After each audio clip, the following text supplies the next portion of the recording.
10ാമതായി protector USV. നിരീക്ഷണത്തിനും സംരക്ഷണ ചുമതലകൾക്കുമായി ഒരു സായുധ ആളില്ലാ ബോട്ട് വികസിപ്പിക്കുകയും വിന്യസിക്കുകയും ചെയ്യുന്ന ആദ്യത്തെ രാജ്യമാണ് Israel. Protector unmanned surface vehicle അതിന്റെ ഓപ്പറേറ്റർമാരുടെ സാന്നിധ്യം ഇല്ലാതെ തന്നെ കൂടുതൽ ചെയ്യാൻ അനുവദിക്കുന്ന ഒരു അതുല്യ ഉപകരണം കൂടിയാണ്.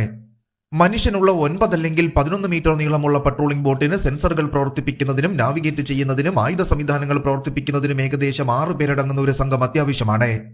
ഈ ബോട്ടുകൾ പൊതുവെ ചെറിയ ആയുധങ്ങളുടെ ഫയറിംഗിൽ നിന്നും സംരക്ഷിക്കപ്പെടാത്തതും ഭക്ഷണവും വെള്ളവും മറ്റുപകരണങ്ങളും കാരണം ധാരാളം സ്ഥലം പാഴാക്കി പോകുന്നതിനാലും ഇവ ശത്രുക്കളുടെ ഫയറിംഗിന് പലപ്പോഴും ഇരയായി മാറുന്നു. എന്നാൽ ഈ രീതികളെല്ലാം മാറ്റിമറിച്ച പ്രൊട്ടക്ടർ USVക്ക് ശത്രുതാപരമായ പ്രദേശത്ത് നിന്നും സുരക്ഷിതമായി ഒരു കൺട്രോൾ സ്റ്റേഷനിൽ നിന്നും ബോട്ട് നിയന്ത്രിക്കുന്ന വെറും 2 ഓപ്പറേറ്റർമാർ മാത്രം ആവശ്യമായി വരുന്നു. ശത്രുതാപരമായ പ്രദേശത്ത് നിന്നും സുരക്ഷിതമായ ഒരു കൺട്രോൾ സ്റ്റേഷനിൽ നിന്നും ബോട്ട് നിയന്ത്രിക്കുന്ന വെറും 2 ഓപ്പറേറ്റർമാർ മാത്രം ആവശ്യമുള്ളതിനാൽ പ്രൊട്ടക്ടർ USV ഒരു ശ്രദ്ധേയമായ ആയുധമായി മാറുന്നു. ആളുള്ള ബോട്ടുമായി താരതമ്യപ്പെടുത്തുമ്പോൾ ഇതിന്റെ ഓപ്പറേഷണൽ എൻഡുറൻസ് 4 മടങ്ങ് വർദ്ധിപ്പിക്കുന്നു.